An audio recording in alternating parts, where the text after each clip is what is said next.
예수님께서는 여러 가지 비유를 통해서 하나님의 나라에 대해서 말씀해 주셨습니다. 그리고 갑자기 해가 저물 때 갈릴리 바다 건너편으로 건너가자라고 제자들에게 말씀하십니다. 본문 35절입니다. 그날 저물 때에 제자들에게 이르시되 우리가 저편으로 건너가자 하시니, 해가 저물 때에 얼마나 피곤하겠습니까? 예수님께서 하루 종일 말씀을 전하셨고 사역을 했습니다. 이제 해가 저물면 이제 좀 쉴 만한 곳에 가서 쉬셔야 되잖아요. 그런데 예수님께서는 제자들에게 갈릴리 바다 저 건너편으로 건너가자라고 말씀합니다. 왜 예수님께서는 피곤함에도 불구하고 갈릴리 바다 건너편에 가자고 하실까요?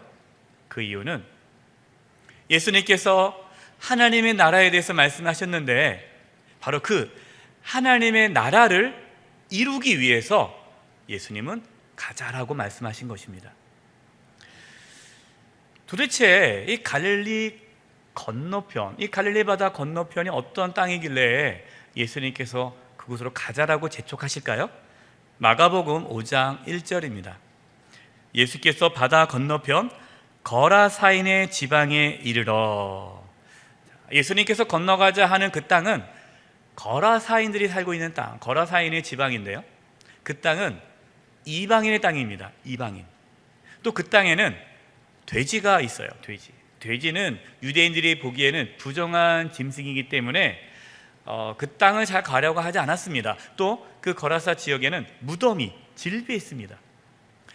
이방인의 땅입니다. 돼지가 있습니다. 부정한 무덤이 있습니다. 그래서 유대인들은 그 지역을 가려고 하지 않았어요. 유대인들이 생각하기에는 그 땅은 하나님의 나라가 이루어질 수 없는 땅이다. 하나님이 그 땅을 버렸다라고 생각했는데 예수님께서 하나님의 나라를 말씀하시더니 그 저녁에 그 거라사 땅으로 가자라고 말씀하신 것입니다. 무엇을 우리에게 보여주시는 겁니까? 하나님의 나라는 유대인에게만 임하는 것이 아니고 이방인, 사람들이 생각하기에 부정하다고 생각하는 바로 그곳에도 하나님의 나라가 임한다라는 것을 보여주는 것입니다. 그래서 저와 여러분에게도 하나님의 나라가 임한 것이 아니겠습니까? 하나님의 나라를 이루기 위해 이제 갈릴리 바다 건너편인 이 거라사 지방으로 배를 타고 가는데 큰 풍랑이 일어납니다. 제자들은 두려워했습니다. 그러나 예수님께서는 그 큰 풍랑을 잠잠케 하셨습니다. 그리고 제자들에게 이렇게 말씀하시죠. 어찌하여 믿음이 없느냐라고 책망하십니다. 이처럼 사탄은 하나님의 나라가 이루어지지 못하도록 방해를 합니다. 우리의 삶도 마찬가지입니다. 우리는 믿음으로 영적 싸움에서 승리해서 하나님의 나라가 우리의 삶 가운데 이루어져야 할 것입니다. 오늘 말씀을 통해서 하나님의 나라가 우리의 삶 가운데 실제적으로 이루어질 수 있는 은혜가 있기를 간절히 바랍니다. 첫 번째입니다. 한번 따라서 해주십시오. 예수님을 믿어도 고난은 찾아옵니다. 36절 본문입니다. 그들이 무리를 떠나 예수를 배에 계신 그대로 모시고 가매 다른 배들도 함께 하더니, 배에 누가 타셨습니까? 예수님이 타셨습니다. 배에 예수님이 계시다면 아무 일도 일어나지 말아야 되잖아요. 근데 배에 예수님이 탔음에도 불구하고 어떠한 일이 일어났습니까? 37절.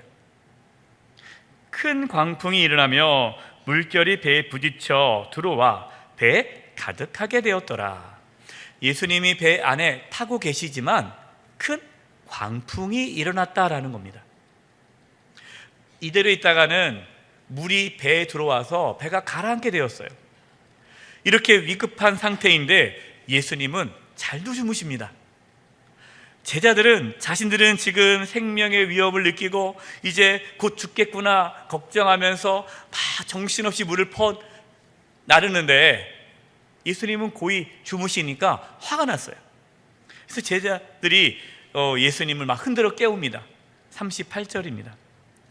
예수께서는 고물에서 베개를 메고 주무시더니 제자들이 깨우며 이르되 선생님이여 우리가 죽게 된 것을 돌보지 아니하시나이까. 예수님 너무하십니다.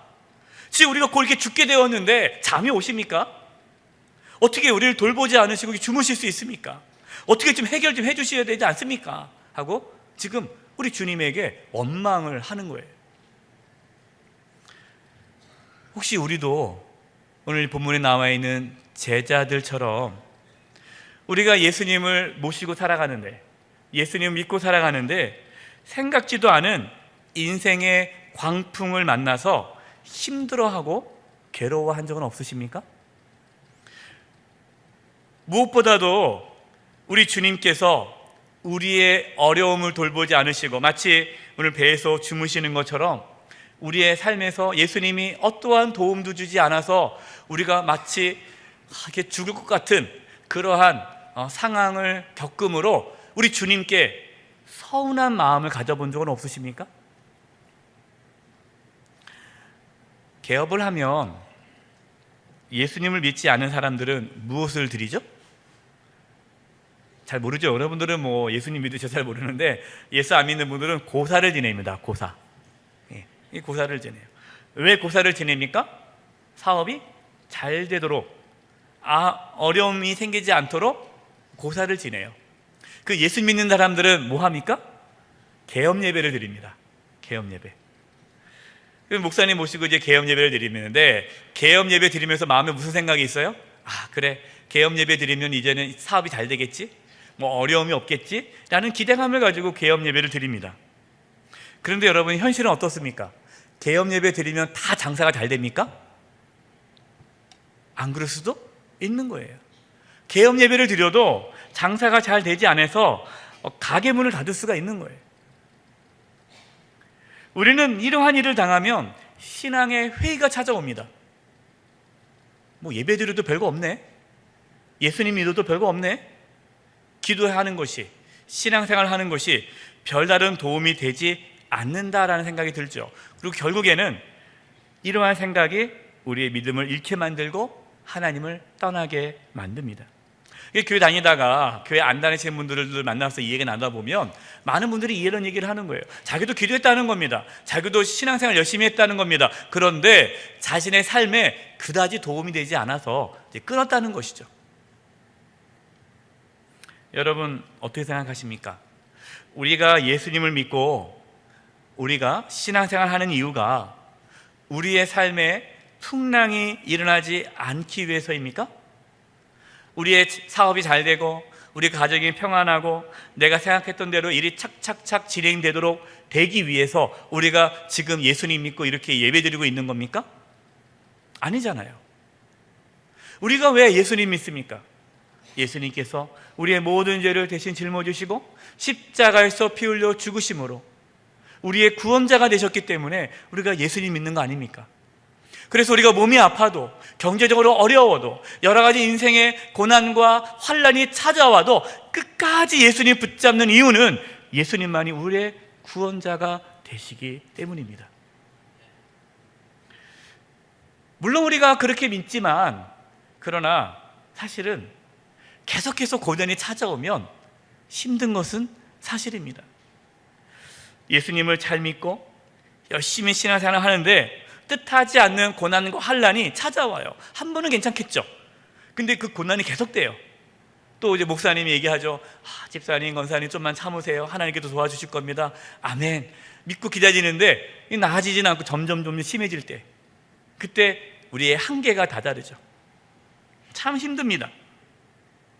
그때 더 힘들게 우리를 만드는 것은 고난보다도, 환난보다도 혹시 하나님이 나를 버린 것은 아닐까라는 그러한 두려움이죠. 물론 우리가 인생에 어떠한 고난과 어려움이 찾아올 때 우리의 신앙을 돌아봐야 합니다. 왜냐하면 우리가 때로 하나님 앞에 범죄함으로 인해서, 내가 하나님 앞에 잘못함으로 인해서 하나님께서 우리를 징계하는 그 목적으로 우리에게 고난이 찾아올 수 있습니다. 그럴 때는 우리는 빨리 회개하고 하나님께로 돌아서야 합니다. 그러나 모든 고난과 어려움이 하나님의 징계는 아닙니다. 우리가 예수님을 잘 믿어도 알 수 없는 고난과 환난을 당할 수 있습니다. 그럴 때 어떻게 해야 할까요? 우리는 바로 그럴 때 이 고난과 환난을 믿음으로 잘 바라보아야 합니다. 오늘 본문에 나와 있는 제자들은 고난이 찾아왔어요. 광풍이 일어났어요. 그 광풍이 있을 때 어떻게 반응했습니까? 원망으로 반응했죠. 불평으로 반응했죠. 그러면 그 삶은 무너지는 거예요. 우리가 어떤 어려움과 고난과 고통이 찾아와도 하나님을 바라봄으로써 견디어낼 수 있기를 바랍니다. 자, 두 번째입니다. 따라서만 해보십시오. 영적인 싸움에서 이겨야 합니다. 39절입니다. 우리 같이 한번 읽어보겠습니다. 말씀이 중요하니까요. 시작.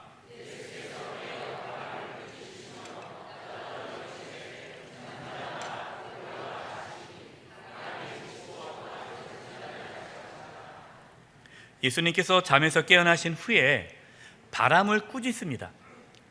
바라보고 잠잠하라고 외치십니다.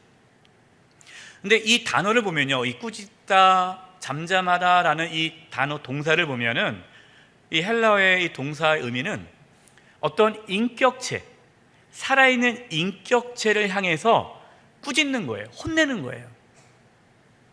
여러분 이상하지 않습니까? 광풍, 바람, 파도, 바다가 인격체는 아니잖아요. 자연적인 현상이잖아요. 자연적인 현상이라며 그냥 예수님께서 잠잠하라, 그냥 자연을 지배하는 목소리로 그렇게 하시면 되는데 왜 굳이 꾸짖으실까요? 이게 자연적인 현상이라면. 예수님은 지금 일어나고 있는 이 광풍이 자연의 현상이 아님을 알고 계셨습니다. 이 광풍의 배후 세력을 알고 계셨습니다. 지금 일어난 이 광풍은 누가 일으킨 겁니까? 사탄이 일으키는 겁니다. 사탄이 왜 일으킵니까? 건너오지 못하게 하려는 거예요. 아까 말씀을 드렸잖아요. 예수님께서 저물 때에 갈릴리 바다 건너편으로 건너가자라고 했죠. 이 갈릴리 바다 건너편이 어느 땅이라 했습니까? 거라사인들이 살고 있는 땅이에요. 그럼 그 땅에 누가 있습니까? 우리가 다음 주에 말씀을 배우게 될 텐데요. 다음 주에 이제 보면은 그 땅에 누가 있습니까? 귀신 들린 자가 있어요. 예수님께서 그 귀신 들린 자를 고쳐주기 위해 건너가는 겁니다. 하나님의 나라가 그 땅 가운데 임하기를 위해서 건너가는 거예요. 그 땅은 어떤 땅입니까? 사탄 마귀가 지배하는 땅이에요. 악한 세력이 지배하는 땅이에요. 하나님의 영광이 나타나지 못했습니다. 하나님의 나라가 임하지 못했습니다. 이 악한 세력들이, 이 사탄 마귀가 자기들이 다스리고 있는 그 땅에 예수님이 오시면 자기들이 쫓겨나잖아요. 하나님 나라가 이루어지면 안 되잖아요. 그래서 예수님이 오지 못하도록 광풍을 일으킨 겁니다.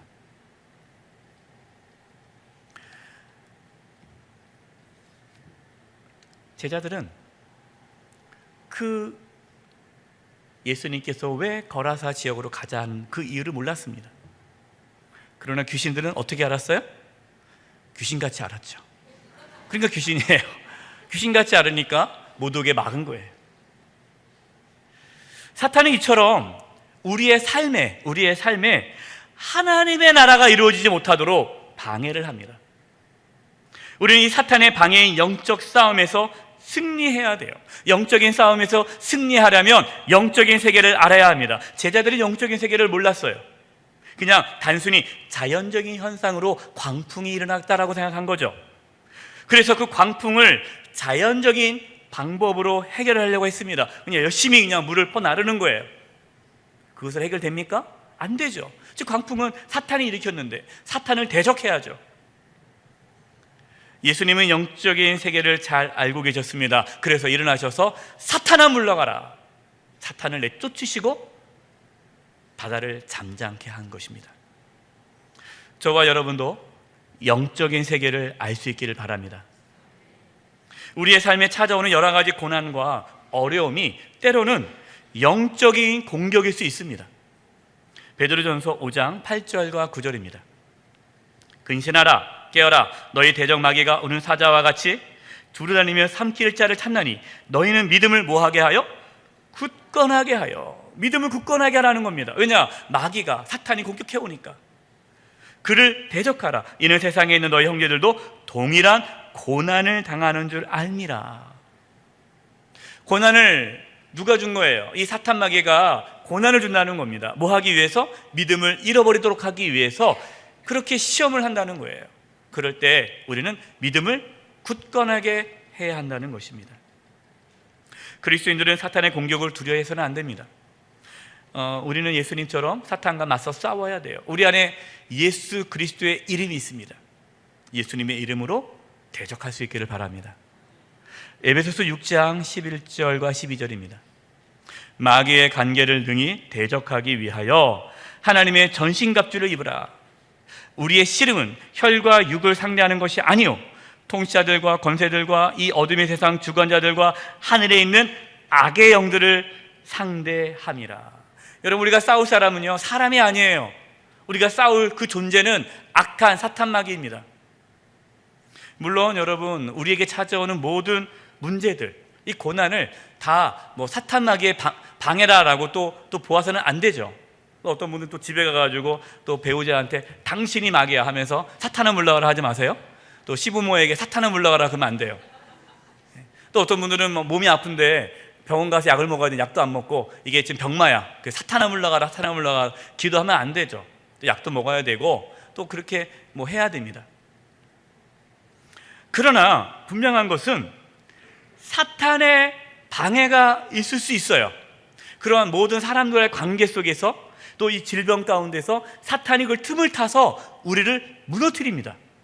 우리의 가정의, 우리의 삶의 자리에서 하나님의 나라가 이루어지지 못하도록 방해를 해요. 그렇기 때문에 우리는 대적 기도를 해야 돼요. 기억하시기 바랍니다. 사탄은 하나님의 나라가 이루어지지 않도록 계속해서 방해합니다. 이 사탄의 공격을 두려워하지 마시고 대적함으로 승리할 수 있기를 바랍니다. 특별히 관계로 인해서 사탄이 많이 공격합니다. 제가 청년부 사역을 했을 때 단기 선교를 가는데요, 단기 선교 가면서 부채춤을 준비했습니다. 이제 공연을 준비를 하는 거죠. 근데 토요일 날 마지막 리허설을 하고 주일 날 파송 예배를 드리고 월요일 날 선교를 떠나는 거예요. 근데 토요일 날 이제 부채춤 옷이 도착했습니다. 이제 옷을 이제 각자 옷을 챙기는데 한 자매가 자기가 딱 고르고 싶은 옷을 자기 친한 친구가 딱 채갔어요. 그래서 야, 내가 그 옷 입을게 했더니 아니야, 내가 먼저 골랐어 하고 가져갔어요. 근데 그것이 시험에 든 거예요. 그게 너무너무 서운한 거예요. 그래서 성교를 안 가겠다는 거예요. 목사님 연락이 왔어요. 목사님 큰일 났습니다. 누가 안 간다는 거예요. 그래서 왜 안 간다냐 했더니 모르겠습니다. 뭐 한복 때문에 뭐 하는데 뭐가 마음에 상처받은 것 같습니다. 제가 연락을 했어요. 그랬더니 자기는 안 가겠대요. 왜 그러냐 했더니 마음이 상해서, 이 마음이 상해서 이런 마음의 상태로 선교를 어떻게 하겠냐는 거예요. 자기는 마음이 상해서 지금 갈 수 없다는 거예요. 제가 일단 만나자. 그래서 만났어요. 한마디 했습니다. 이거 영적 싸움이다. 선교는 영적 싸움이다. 그러니까 가기 싫어도 억지로 가라. 억지로 가라 그랬어요. 이 자매가 갔을까요, 안 갔을까요? 갔어요. 가고 싶지 않은데 순종한 거죠. 순종. 주의 종에게 순종하는 거예요. 갔습니다. 갔더니 어떻게 됐을까요? 너무너무 좋아진 거예요. 관계 회복됐어요. 그래서 제가 이제 물어봤어요. 어떠냐 했더니 너무 좋대요. 그러면서 그 자매가 저한테 이런 얘기를 해요. 목사님, 신기한 게요, 사실 아무것도 아닌데 그날 자기가 왜 그렇게 속상한지 지금도 이해가 안 된다는 거예요. 그게 별거 아니잖아요. 그냥 옷 하나 가져가는 거, 뭐 내가 딴 거 입으면 되잖아요. 근데 아무것도 아닌데 자기 마음에 서운하면 밀met 오더니 그 친구가 너무너무 밉더라는 거예요. 자기도 지금 이해가 안 간다는 거예요. 그래서 제가 한번 얘기를 했어요. 바로 그거다. 이게 영적 싸움이다. 여러분, 사탄은요 우리의 관계를 깨트립니다. 그래서 영적 싸움이 일어나면 관계가 다 깨져요. 그러면 하나님 나라가 이루어질 수가 없어요. 그래서 우리는 관계에 어려움이 있을 때 그 배후 세력, 사탄의 세력을 대적해야 합니다. 그래서 우리의 가정이, 우리의 직장이, 우리가 속해 있는 공동체, 관계로 인해서 하나님의 나라가 임하지 못하는 일이 없도록 깨어 기도할 수 있기를 바랍니다. 마지막 세 번째입니다. 따라서 한번 해보십시오. 믿음은 눈에 보이지 않는 것을 보는 것입니다. 40절입니다. 이에 제자들에게 이르시되 어찌하여 이렇게 무서워하느냐? 너희가 어찌 믿음이 없느냐 하시니, 예수님이 사탄을 물리치신 다음에 제자들을 꾸짖으셨어요. 제자들을 왜 꾸짖었습니까? 믿음이 없기 때문에. 어찌 믿음이 없느냐 하고 믿음 없는 것을 책망하셨습니다. 도대체 믿음이 뭐길래 제자들의 믿음이 없음을 책망했을까요? 제자들은 지금 눈에 보이는 것에만 집중했어요. 눈에 뭐가 보입니까? 광풍이 보이는 거예요. 여기에 집중하느라고 하나님의 말씀을 놓쳤습니다. 분명히 예수님께서 뭐라고 말씀하셨어요? 우리가 저편으로 건너가자라고 말씀했습니다. 예수님께서 말씀하셨어요. 그러면 건너갈 수 있어요? 없어요? 건너갈 수 있는 거예요. 그들이 그 예수님의 말씀을 믿음으로 받아들이면, 지금 눈에 보이는 건 광풍이지만 믿음은 뭡니까? 믿음은 눈에 보이는 것을 보는 것이 아니에요. 믿음은 눈에 보이지 않는 것을 보는 게 믿음입니다. 지금은 광풍이지만 우리가 저 건너편으로 건너갈 것을 믿음의 눈으로 바라본다면 제자들은 그 광풍에서도 승리할 수 있었던 거예요. 예수님께서 제자들에게 책망한 것이 뭐냐? 왜 너희들은 눈에 보이는 것만 보려고 하느냐? 이 믿음이 없는 것들아, 믿음은 눈에 보이지 않는 것을 보는 것이다 라고 말씀합니다. 저와 여러분에게 믿음이 있기를 바랍니다. 여러분, 눈에 보이는 것이 다가 아니에요. 눈에 보이지 않는 것을 볼 수 있기를 바랍니다. 또 이렇게 말씀드리니까 또 오해하시는 분들이 있어요. 아, 그래, 내가 이제 로또가 당첨될 거야. 뭐 눈에 안 보이는데 그것을 그린 다음에 믿습니다. 여러분, 이게 믿음입니까? 아니에요. 내가 원하는 것을 그림을 그려놓고 이것이 될 줄 믿습니다. 이건 믿음이 아니에요. 뭐가 믿음이냐? 아직 이루어지지 않았지만 반드시 이루어질 하나님의 말씀을 보는 겁니다. 이게 믿음이에요. 히브리서 11장 1절입니다. 믿음은 바라는 것들의 실상이요 보이지 않는 것들의 증거니. 믿음은 우리가 바라는 것을 보는 거예요. 보이지 않는 것을 보는 거예요. 바로 그것이 믿음입니다. 하나님께서 말씀하시면 지금은 내 눈앞에 하나님의 말씀이 나타나지 않았어요. 그러나 그 말씀이 내 삶에 이루어질 것을 믿는 겁니다. 이게 믿음이에요. 예수님은 광풍을 보고 무서워하던 제자들에게 믿음이 없다라고 책망하셨습니다. 그들은 예수님의 말씀, 우리가 저편으로 건너가자라는 그 말씀에 집중하지 않고 눈에 보이는 광풍에 집중했기 때문에 원망하고 불평하고 두려워하며 살았습니다. 우리 삶도 마찬가지예요. 우리가 아무리 하나님을 믿고 우리가 하나님을 아무리 의지한다 해도 우리가 마치 이 제자들처럼 당장의 눈에 보이는 그것에만 집착하고 살아간다면 우리는 불평할 수밖에 없어요. 원망할 수밖에 없어요. 하나님 눈에 안 보이잖아요. 그러니까 하나님 날 버린 것 같고 내 삶이 망해지는 것 같고 절망할 수밖에 없는 거예요. 그러니까 그들이 결국에는 그러다가 다 주님을 떠나버리는 겁니다. 저와 여러분은 눈에 보이는 세계에만 집중하는 것이 아니라 하나님의 말씀을 붙잡을 수 있기를 바랍니다. 하나님의 말씀을 붙잡고 하나님께서 이루실 그 약속을 믿음의 눈으로 바라보며 지금 당장 눈앞에 펼쳐진 그 광풍을 넉넉히 이길 수 있기를 바랍니다. 결론입니다.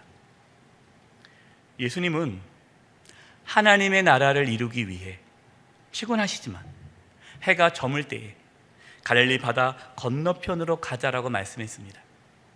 제자들은 하나님의 나라가 이루어지는 것을 잘 몰랐어요. 그냥 모르고 간 거죠. 그러나 누구는 알았어요? 귀신은 귀신같이 알았다고 말씀을 드렸죠. 그래서 귀신은, 이 사탄 마귀는 하나님의 나라가 임하지 못하도록 광풍을 일으켰습니다. 사탄은 지금도 우리의 가정, 우리의 직장, 학교, 우리의 교회, 내가 속해 있는 공동체, 이 나라 민족 가운데 하나님의 나라가 이루어지지 못하도록 광풍을 일으킵니다. 우리는 어떻게 해야 할까요? 눈에 보이는 것만 바라보고 불안해하거나 염려하거나 분노하거나 절망해서는 안 됩니다. 우리에게 필요한 것이 무엇입니까? 믿음입니다. 믿음. 영적인 세계를 바라볼 수 있는 믿음의 눈이 있어야 돼요. 우리의 모든 상황에 사탄 마귀가 우리를 방해한다는 것을 깨닫고 마귀를 대적해야 합니다. 마귀를 대적하려면 우리에게 믿음이 있어야 됩니다. 어떠한 믿음입니까? 하나님의 말씀을 바라보는 믿음이에요. 우리가 붙잡는 것은 하나님의 말씀입니다. 하나님의 말씀을 붙잡고 하나님의 말씀이 이루어질 줄 믿고 나아갈 때에 사탄은 더 이상 우리를 방해하지 못합니다. 바로 그럴 때 하나님의 나라가 우리의 가정에, 우리가 속해 있는 공동체에 이루어지게 될 것입니다. 저는 간절히 기도합니다. 저와 여러분 가운데에 믿음이 부어지기를 바랍니다. 믿음이 부어져서 어떠한 광풍에서도 그 광풍을 뚫고 하나님의 나라를 이루어가는 삶을 살아가기를 간절히 축원드립니다. 기도하겠습니다. 살아계신 하나님 아버지, 믿음 없음을 불쌍히 여겨 주시옵소서. 저희들이 믿음이 없어서 그 광풍 가운데 좌절하고 낙심하고 두려워하고 원망할 때가 너무나 많았습니다. 그래서 하나님의 나라가 우리의 삶 가운데 이루어지지 못할 때가 너무나 많았음을 고백합니다. 주여, 불쌍히 여겨 주셔서 믿음 부어 주셔서 하나님의 나라가 우리의 삶 가운데 이루어지게 하여 주시옵소서. 예수님의 이름으로 기도드립니다. 아멘.